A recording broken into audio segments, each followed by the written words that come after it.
Guys, we're back for another exciting episode of the Hashtag Wednesday Match Play presented by Eat Sleep Golf, and I am pumped for today's guest. And I say that a lot because we just keep getting these rock star guests on this show, and today we're keeping it in the family. We got a Troon guy with us today. He's part of the Contra Costa Country Club out in California, part of the world that I've actually never been to. I've been to the Bay Area.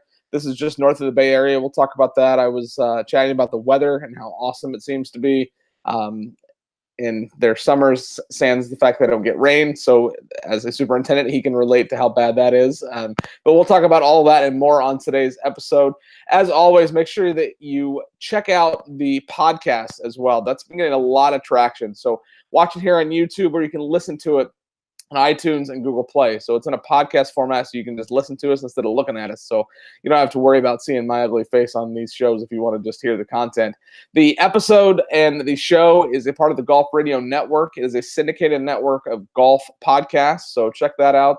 Private Club Radio, which is the founding show in that network, which Gabriel Aloisi runs. He actually got injured not too long ago. He's been out of the country for a while. I had to have surgery, and if you don't follow him, please check him out because he's had quite the story. He was whale watching just a couple of days ago, so I think he's feeling better now. And also, if you haven't clicked the subscribe button down below, that's the easiest way to get this content. Click subscribe, and every time a new episode is posted, and it comes every Wednesday at 10 a.m. Eastern Standard, you'll get notified. So click on that, make sure you turn on the notifications, and you will never be too far away from the Hashtag Wednesday Match Play. But today, we're going to talk about grass, and I am trying in my career path to immerse myself in everything that happens in terms of operations at a golf club. You know, this summer I've been in Rhode Island working in operations, running golf tournaments and scoring events and booking tee times and doing all of the inside golf ops. But the guy here with us today has got a lot of experience doing the other stuff, making the course look good. And based on the photos on their website, the course looks real good. As a matter of fact, someone sent me a message earlier and said, hey, do they use Photoshop? Because the grass looks too green. So I don't think you do. I just think you really know what you're doing. So I'd like to... Okay, good photography helps too, yes. So Ryan Maher is with us. He is the superintendent at Contra Costa Country Club. So Ryan, welcome to the Hashtag Wednesday Match Play. Yeah, thank you, Ricky. Looking forward to sharing what us golf course superintendents do with you and your audience. And thanks for having me on. Well, you get up early, that's for sure. I can tell you that because I get to the office. If I'm there today, I got there at 7 o'clock, and they're already cutting grass. And I mean, I just can't imagine how early you guys get up. So, give us an overview of the property itself. I mean, I have to take a little bit of a backseat to this because I know about the property, part of the Troon Privé collection of clubs that Troon manages. So I have to take a little bit backseat for that. So, talk to me as if I don't know everything that's going on at your club, but I've not been there too, so that might help as well. So, where is it located? What's the facility like? How many members do you have? Just give us the 10,000-foot overview of the club. Right, yeah, so we're located about 20 miles northeast of San Francisco. So if you're making that drive from San Francisco right now, it's about a 2-hour drive since the traffic up here in the Bay Area is really bad. But the club, or Troon, acquired management of the club in November of 2015. I came in a few weeks before the official announcement, and of course, had just gone through a $4.5 million renovation. And so came in, had some new greens, new bunkers, and hit the ground running from there. So been here for about 2.5 years, and been able to make a lot of improvements, and got a great team. Members wise, we're about 450 full golf members. Sorry, Ricky. The senior, I'm sorry, I'm forgetting the classifications of these members. But well, that's not your area of expertise, so that's okay. On the grass side. But anyway, we're almost full. We sold 50 memberships last year. So the club's doing great. We're able to increase some of our operating budgets and capital budgets because of that. And really looking forward to the rest of this year and on. That's really cool, and that's cool to hear. It's funny because, like I was saying earlier, this summer I'm in Rhode Island at Alpine Country Club, and they've got 450 members, and they play a lot of golf. Like, I mean, these guys. I'm curious if they work because today it's Tuesday, right? I get there at 7:30, and there's people on the first tee, and I'm like, "What are you not at work? Like, how are you playing so much golf? I'm jealous." So, the website, Contra Costa website, is awesome. So I do a lot of work with the website at Tiburon Golf Club in Naples. I've actually been doing some work with the Alpine website since I have a lot of background, and I actually work for the company that designed the Alpine website. Your website is powered by Club Essential. So tell me a little bit more about the website and who at the club manages the website content and all of the stuff related to member communication. It's not you, I know that. Yeah, it's not me. You know what? Actually, we got a new website. It launched on Friday. Oh, no way. That's awesome. Yeah, so we were with ClubSoft, and we made that transition. It took, months of planning. We wanted to kind of rebrand a little bit, and we've got a newer club logo than what we had. And all the pictures you see were taken a few months ago on the golf course. So we had a photographer come and shoot all those on the day we were closed. Yeah, the website hasn't even been up for a week now. And our membership sales director, Noreen, she did a lot of the setup and the back and forth, the member portal stuff, which is way deeper than what you see on the page if you're just logging online. So yeah, it's a lot of work. It's a great website. It's cool. There's under the golf tab, there's an agronomy tab, and it has a bio for myself and my assistant. You're the first tab, by the way, under golf. Yeah. Just saying. Yeah, it's not alphabetical either. I know that's an A up there, but yeah, it's nice. When you talk about competition and other courses in the East Bay area, one thing we wanted to have is what other golf clubs don't have, and part of that was we didn't notice a lot of agronomy bios, and we feel like that's an important thing for prospective members to see. That's really cool. And one of the things that it talks about in that bio, and I got this also from just knowing you and your career. So you've been a member of the Golf Course Superintendents Association of America. Say that 5 times real fast. You've been there for 7, 8 years now. So tell me a little bit more about that organization and what sort of content and support they provide to their members. Yeah, it's a great organization. Yeah, I joined when I was just a crew member at a golf course, and there's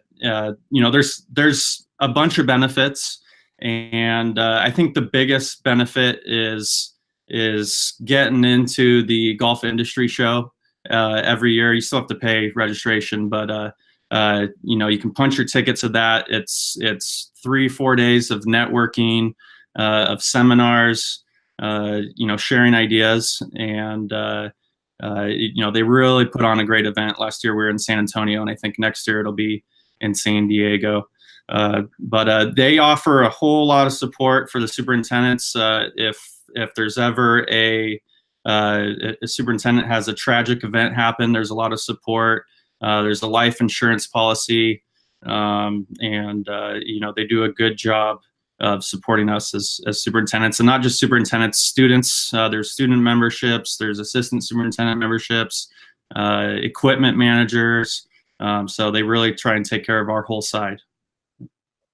That there's all of those different organizations. Like on the golf side, you've got the PGA, on the business side and the GM side, and kind of the F&B side, you've got the CMAA, and then you've got this organization for the green grass side. And that's cool that there's so many of these different organizations that put the right bodies in the right leadership roles and then give them that education and support to be successful in their careers. So what made you want to become a superintendent? I mean, what's that process look like for somebody that's interested? I mean, somebody just doesn't wake up and say, hey, I like to cut grass. And maybe you do. I mean, I cut grass growing up, and I'd be fine if I never mowed a lawn again. But, I again, not having the experience or the knowledge of what obviously you and your staff have, kind of what made you want to become a superintendent? What's your journey looked like from when you made that decision to where you are today? Yeah, so I mean, a lot of us in this industry grew up playing golf, love golf. So I grew up, I started playing golf when I was about 9 years old, and me and my mom learned together. My dad had played golf his whole life. And that wasn't really the draw. Played golf throughout high school, and then at college, I played for a couple years and got an associate's degree in graphic design of all things. And me too. Yeah, there you go.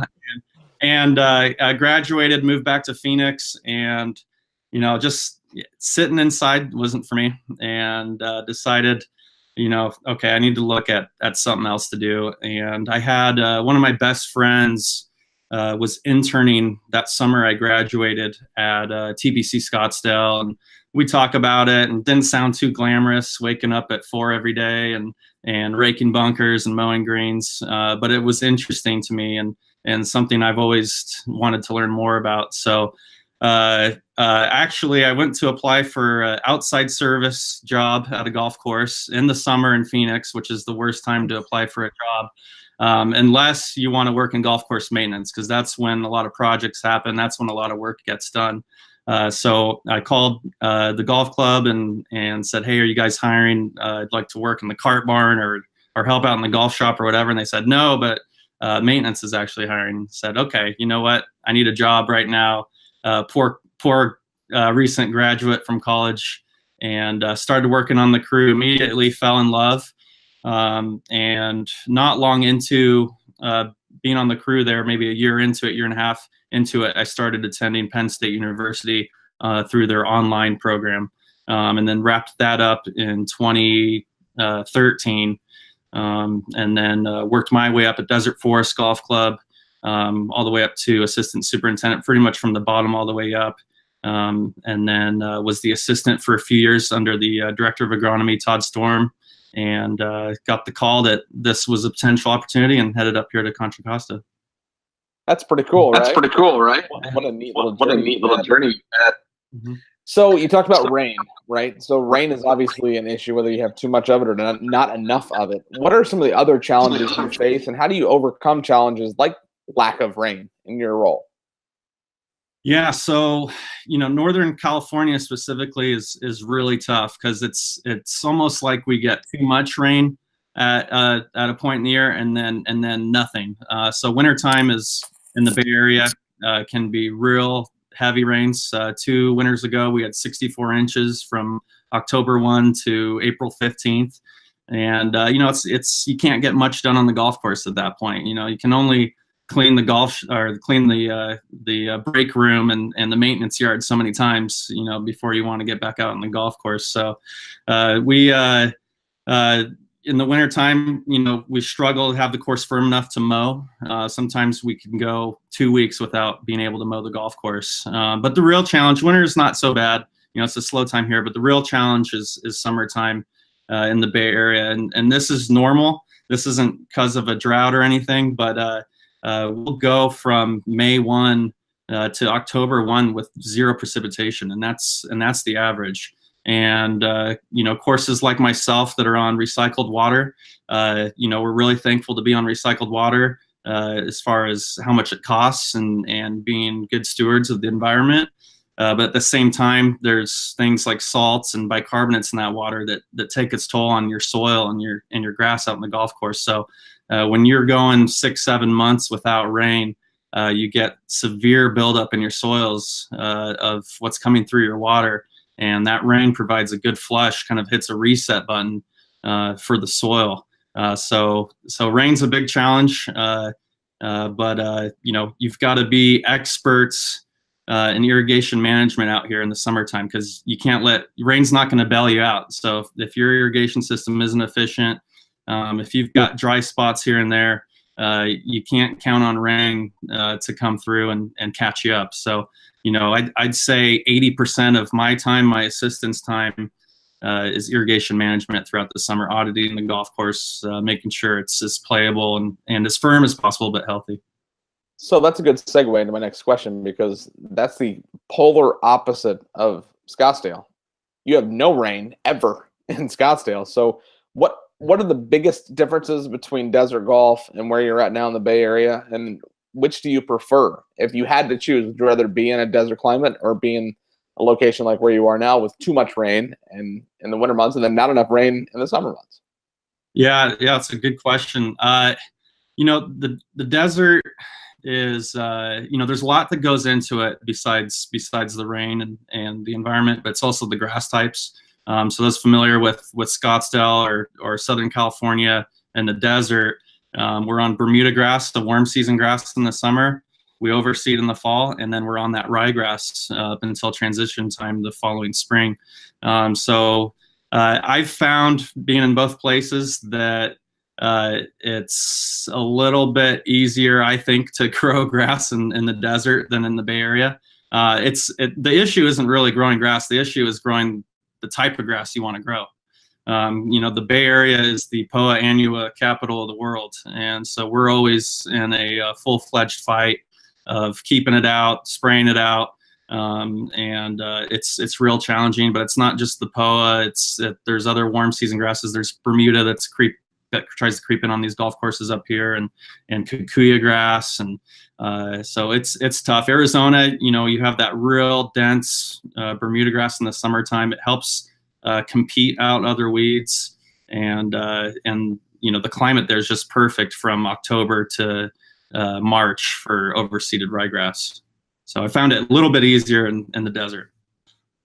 So I said this earlier, I am very familiar with Troon, obviously, and the Troon Privé, and this is your first position with Troon, from what I understand. So in the years that you've been at Contra Costa, kind of what's been your impressions of Troon and Troon Privé, specifically the support that you're getting from Troon, and then what that means to you as a superintendent? Because, like the superintendent at Tiburon is awesome. Like, I mean, Jeff Caffey was actually named the superintendent of the year last year at the Troon International Conference. The superintendent here at Alpine, Scott, I'm not sure he takes the day off. He's here every day. He just works hard all day. He's on mowers. He's doing this. He's doing that. So it's kind of an overview of Troon, what your experience has been like with Troon and the support of Troon, and kind of what your thoughts are as a superintendent with the support that Troon provides for you. Yeah, so not a lot of people know this, but actually Troon is involved just in the agronomy side at Desert Forest a little bit. So yeah, so there. Spoiler alert. Yeah. So I've been with Troon for almost 8 years now, Troon, I think, built itself on a reputation of good golf course conditions. It all started with Jeff Spangler, and he's still our leader at our corporate agronomy team. And he's like employee number 2. Like, yeah, he is. Yeah, forever. And he knows that too. I mean, he's very proud of that. Oh yeah, Dana and then Jeff, right? So, he's built a great program. We get a ton of support. You give someone like Jeff Spangler or Dave Nichols or Brian Hampson a call, you'll hear back from them if they don't answer within minutes. They're always available. They're here to help you out, and that goes a long way to making sure our Troon golf courses are maintained the best they can be. Since becoming a superintendent, I've been more involved with the corporate staff, specifically the Bill O'Briens of the world that oversee our property. Another person that gives us a ton of support and really, give us the tools we need to be successful out here. So just a side note about Bill O'Brien. I knew him when he was at Madeiras Golf Club. Then he came to the corporate office. He and I hit it off. We were connected on Twitter a long time before, and he became my mentor. And I'm not sure how much he knows that. I'll make sure he sees this episode so he hears that shout out. But just last week, an email went out to all of Troon that he's going to be running the California Troon office, the regional office in California.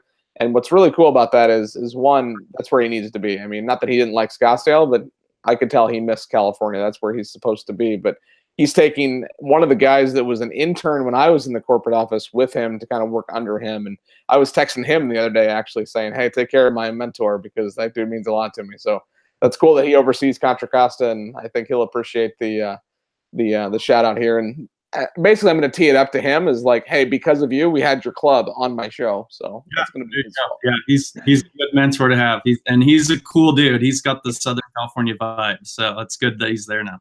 I think he posts more pictures of him in flip-flops than he does on the beach on Instagram. I'm just saying.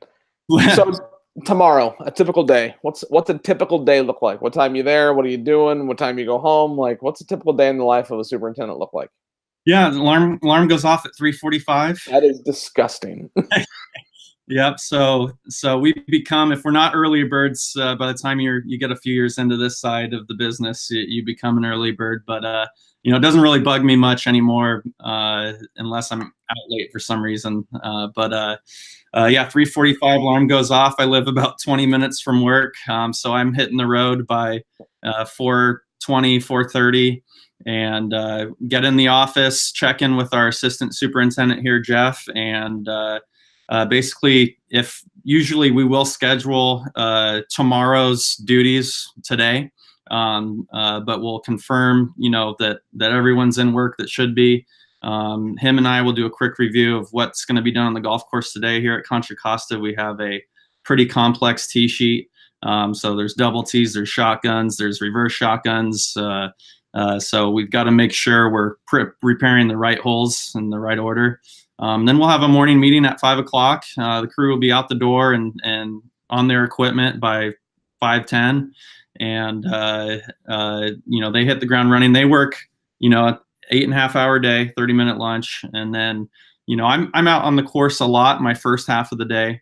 If it's checking irrigation, if I'm spraying, finding something to do out there, try and walk the course as much as I can. And then, in the afternoons, I'll try and get in the office if I can, catch up on emails, coding invoices, you name it, HR stuff. So the magic happens for me kind of when the crew leaves. That way I can kind of bury myself in the office and get done what I need to get done as a superintendent. So I'm on average in the summertime, it's a 10+ hour day. A lot of 12-hour days, a lot of days where I'm the first one in and the last one out. But it's rewarding and enjoy being out here. I'm going to have to talk to your GM. I mean, that's not acceptable. You can't be working that. But you're getting up before some people go to bed. So, I mean, that's just crazy. Yeah. So one more question before we jump into the back nine where we can have a little bit of fun. So kind of the structure of the club has got a big membership. Do you do a lot of outside events, and how does that affect? I mean, you were talking about that, and it's kind of a good segue. You were talking about the complex tee sheet. I mean, you get tomorrow's today, right? But how flexible does you and your team have to be able to maneuver around that? Are you ever put in a situation where you just can't do the work because there's going to be people on the golf course? Yeah, I mean, back to the outside events, Mondays, we call them maintenance Mondays. We're typically closed, but we do have 15 or so outside events on Mondays each year. The club tries to keep them after 12 o'clock shotgun. So that at least gives, my crew time to get everything done we wanted to on a Monday. If there's an outside event, we're still going to do stuff to greens, we were going to do if we were closed. We can't sacrifice conditions for an event or anything like that. But yeah, it's a complex tee sheet for sure. We're staffed right now to reflect that tee sheet. So there are days when there's a double tee or a 8:30 full course shotgun, where, hey, 8:30, there's 120 golfers on the course. There's no grass we can mow now. Now it's guys getting out on detailed jobs, trimming sprinkler heads, pruning trees, just trying to stay out of the way of the golfer as much as possible. So, once the course is completely full, it's really challenging to continue mowing. And if we are mowing fairways, for example, and there's 2 groups on every hole, the mower's just gonna be sitting there off to the side waiting for golfers to pass them by, and it's kind of a waste of time. So we got to focus on other stuff we can be working on. So Alpine is also closed on Mondays, and I'm pretty sure they don't know that because I've been here for 5 weeks now, and we have not been closed on a Monday yet. I'm just saying, not closed. Yeah. Well, yeah. Very cool to hear more. And we haven't had a lot of superintendents on this show, and it's neat to hear kind of the inside the ropes perspective of what it's like and the hours that you're working and the early hours. And I mean, the sun's not down where you are yet because it's on the other side of the country, but I have to be there tomorrow at 7:30 and I feel like I'm sleeping in, my goodness, if you're getting up before 4 o'clock. But before we let you go, we have this segment called the Back Nine. It's just 9 fun, random golf questions. I know you're a golfer. You've been playing forever. So you ready to jump into your Back Nine? Yeah, let's do it. What's your favorite golf movie? And if you say The Legend of Bagger Vance, I know you're lying. It's Caddyshack. You probably get that answer a lot, but yeah, Caddyshack is the original. It's hilarious. Anytime that's on TV, you got to watch it. Yeah.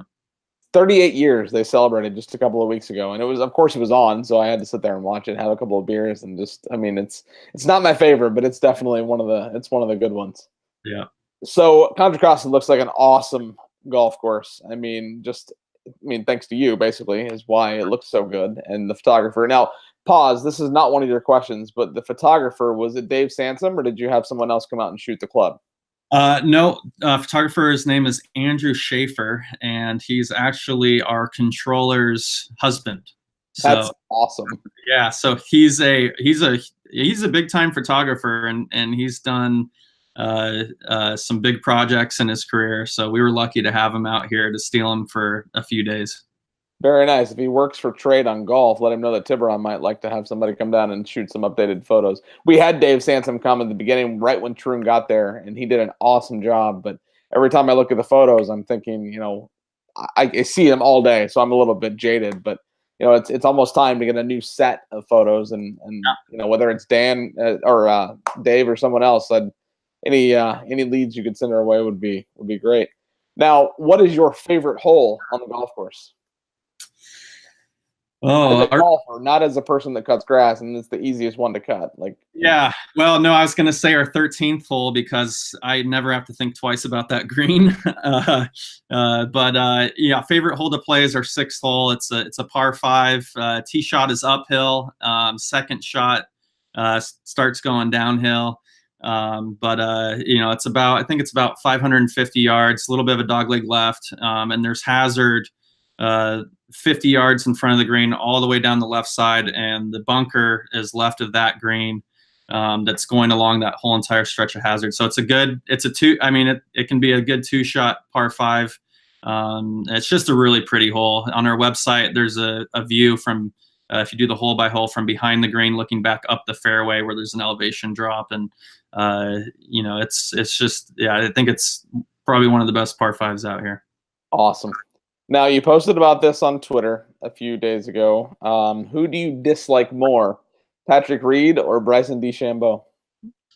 Oh, man. That's a hard question to answer right now. I mean, that's a really tough question. Patrick Reed is gosh, they both are, but Patrick Reed, that whole deal with the noise in that cameraman's pocket. Come on. Really? It's so ridiculous. Yeah, I mean, come on, man. And I saw on Twitter the baby that was crying at the Open Championship on the 18th hole, or it wasn't crying, but babbling. I can't remember who it was, but he was on the hunt, and he just kind of looked back, smiled, stepped off, and went back and hit it. But Patrick Reed telling the cameraman to take a hike and get lost is so ridiculous. And Bryson, there's kind of a method to his madness. You can tell there's a lot going on up there, but I definitely dislike Patrick Reed more. I agree, and I hate it that he's our Masters champion. I don't like him as a tournament champion, let alone as a major champion. And yeah. I don't think I'm alone in that, and I'm glad that you agree with me. So you have a lot, and you may not know this, but I'm a huge craft beer guy, right? I mean, I got beer here. I just got back from a weekend trip to Philadelphia where I was literally going from brewery to brewery drinking beer. So you have a lot of really good breweries where you're at. You got 21st Amendment. You got Anchor, which is an incredible historic brewing company. What's your favorite local brewing company? You might not even be able to go that much because you're, at work and you go home and they're, Yeah, I haven't been to I don't think I've been to any breweries since I've been here, which is a sin, I know. But there are a lot of great beers up here, a lot of great breweries. You go to a local bar or a BJ's or whatever, and they've got a lot of the local flavor. My favorite beer choice is Lagunitas IPA. Lagunitas is awesome, and Firestone Walker has their 805. They're out of Petaluma, which is just north of San Francisco. It's a lager. It's really, really good. Those are kind of my go-tos. But like I said, if you go out and you'll see the chalkboard in the bar with what's on tap this week, and you can't make a bad choice up here. So there are a lot of good golf courses in Phoenix, as you know. You do not have to pick a Troon course if you don't want to, but what is your single favorite golf course in the Valley? Oh man, I'm gonna sound biased here, and I've played a lot. I mean, I've played them all. A lot of the high end privates, a lot of the daily fees. I'll give you my top two. I really like Outlaw at Desert Mountain. It's really unique to all the other desert mountain courses. Like the fact for a while there they weren't overseeding. It was fun to play a dormant golf course in the wintertime. But my favorite is Desert Forest where I worked. We did a renovation in 2013 with one of Core Crenshaw's leading designers who's now kind of gone on his own, trying to make a name for himself. And, it's a difficult golf course, but they literally did not move earth when they built that place. That's cool. So it's so natural. The desert's unmaintained. The character of the green complexes and the bunkering out there is unreal, and it's fun. It's brutal. That membership. That's a lot of good golfers there. But it's a beautiful golf course. It's hard to beat a day out there. What is your favorite PGA Tour major? And you cannot say the Masters because of Patrick Reed. U.S. Open. It's the venues they play. I'm really looking forward to Pebble Beach next year. Like to see a course maintained as firm and as fast as possible. And agronomically, they push these courses really, really hard to get them to where they're at for tournament week. And enjoy really watching what the superintendents are doing out at those places. It's pretty amazing. But yeah, yep. I didn't like that they watered this year to the point that it was almost like a pitch and putt for the guys this year. Like the Thursday, Friday, Saturday was brutal. And I would love to see a year where the winning score is like 6 over. Like, you're all playing the same course. Shut up. Stop complaining. Figure it out. Phil Mickelson might have tainted his career with the crap that he pulled. Yeah. I don't know. It's dumb. Like, I want them to struggle. I want them to deal with just ridiculous. Yeah. Right. No. Yeah. I agree. It's fun watching professionals look human, and yeah. I mean, the whole Phil Mickelson thing was crazy. He probably thought that pin was unfair, and in the back of his mind when he blew it by the hole, he's like, all right, I'm going to make a show of this, and yeah, the course definitely played a little bit softer the day following. There was I can't remember who it was, maybe it was Zach Johnson, said they've lost the golf course, which is not true. They worked really hard with the USGA to get it right where they wanted. Mike Davis did say the wind kind of snuck up on him, but Jonathan Jennings, who's the director of agronomy out there, said no way did we lose it. But yeah, it was fun. It was fun on Saturday watching them get beat up a little bit. So be honest, how far do you hate your driver? Not as far as I did in college because I don't play as much as I used to. So I'm not hitting the sweet spot as much anymore. But 300 yards. That's gross. Oh, stop it. All right, I'll allow it. Like I assume that you hit it far. Like in Dustin Johnson, he's gonna start hitting it 400 or 500 yards before too long. I mean, these guys just hit the ball so far.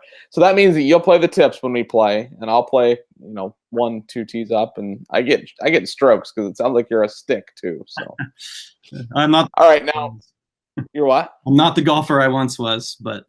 Okay, well, what's your handicap like right now? You're probably playing like a 1 to a 2. No, it's 3.5. That's so good. Yeah, but in college it was scratched to a +1. But now I play golf. I try and get out here once a month, but I probably play golf once or twice a month now. That's not enough golf. You work in the golf business. Play more golf, please. I need to. Yeah, tell your boss I said so. Yeah. All right, so I'm Tiger's biggest fan, and I'm very curious how you're going to answer this because we've hit it off here. We're becoming quick friends. We follow each other on Twitter, and I don't want to have to hang up on you. But do you think Tiger breaks Jack's record? Why or why not? I don't think he breaks the record. Sorry, Ricky. Tell me why though. Maybe you can redeem yourself a little. Yeah, no, I think he's got. I mean, the Open Championship was kind of evidence. He's still got, he's still got it a bit, but he's getting older. He's not getting younger. His body looks like it's in control, and he seems like he's swinging freely and everything. But these young golfers that are coming up, unfortunately, the Patrick Reeds of the world, Justin Thomases, Dustin Johnson. I mean, all these guys are incredible, and there's going to be more new guys that come up these next 5 years, and I just think the competition's really tough. What is Tiger, 4 away from Jack's record? Is that what it is? 4 to tie, 5 to break.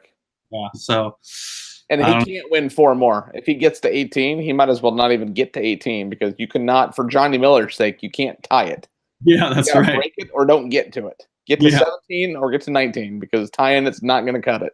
Right. Yeah, that's true. And hey, I'm a huge Tiger Woods fan, and growing up, watching him was unbelievable. And I want him to break the record. I think that'd be amazing. But I'm skeptical.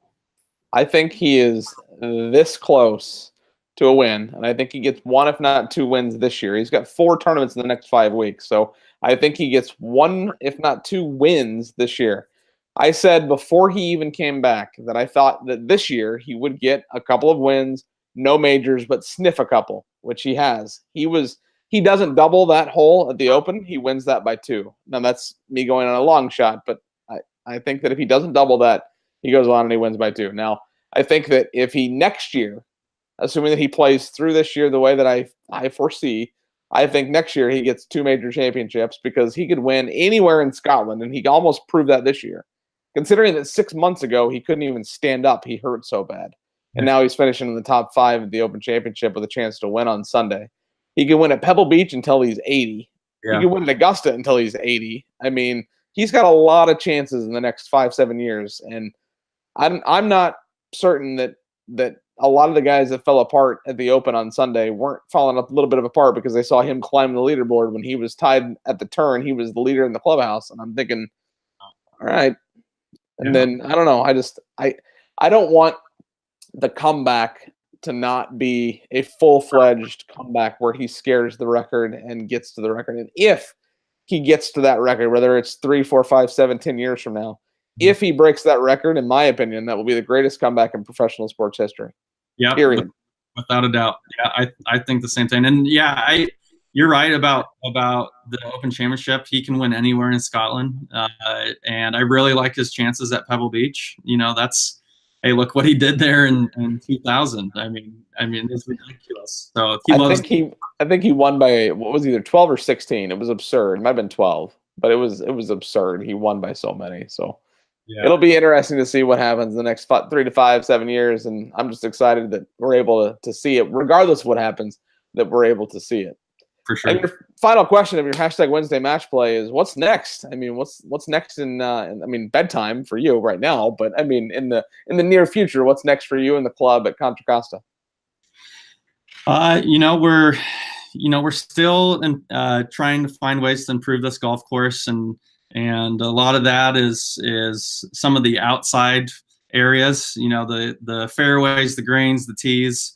Everyone's really happy with where we're at there. The program is dialed in, and it's kind of cruise control. But the big challenges and projects are establishing native areas, fescue native areas. They're not going to look like Shinnecock's native areas, or else they'd have 8-hour rounds out here. But we're trying to establish a really appealing, aesthetically fescue natives.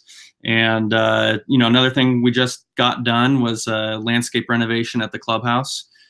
So the experience of arriving to the club wasn't not great, but we're making that better. We've got plans to landscape the practice area, kind of the no man's land of the practice areas, and really try and draw new members. Always trying to obviously retain the current members, but so some outside projects going on. Not a whole lot on the golf course. Like I said, we did a $4.5 million renovation, so everything's kind of set out in the grass. It's just kind of these outer lying areas. Very cool, man. Well, thank you so much for coming on the show. It's been so great getting kind of a little inside peek at, life before the sun comes up, which is everybody that plays golf needs to appreciate this side of the business, because those playing conditions that they're creating are done before the sun does come up. So I appreciate the insight, and I haven't been to that part of the world. I've been to San Francisco before, but not to Contra Costa. And if there's ever a chance to get out there, I'd love to tee it up with you. Or if we ever find each other back in Scottsdale, or if you ever get down to Naples when it's not pouring down rain, I would love to at least get 4 to 5 strokes per side from you on the golf course. So that would be fantastic, as you hit it 300 yards past me. This episode of the Hashtag Wednesday Match Play, as always, is brought to you by Eat Sleep Golf. Again, for all of you that are watching at home, make sure you click that subscribe button down below. It's the easiest way to get the content. It'll be on iTunes. It'll be on Google Play via podcast. It'll be shared to Facebook and Twitter and all of the fun places. If you're not a member of the Google Plus Golf community, make sure that you head over there and check that out. Literally, just Google search Google Plus Golf community, and you'll find it. There's 26, almost 27,000 active members there talking about golf, and it's a fun place to engage with content. And this episode gets shared there every Wednesday. So again, thank you so much, Ryan, for coming on the show. It's been great getting to know more about you and the club. And as always, on the Hashtag Wednesday Match Plays, you have to remember to eat, sleep, golf.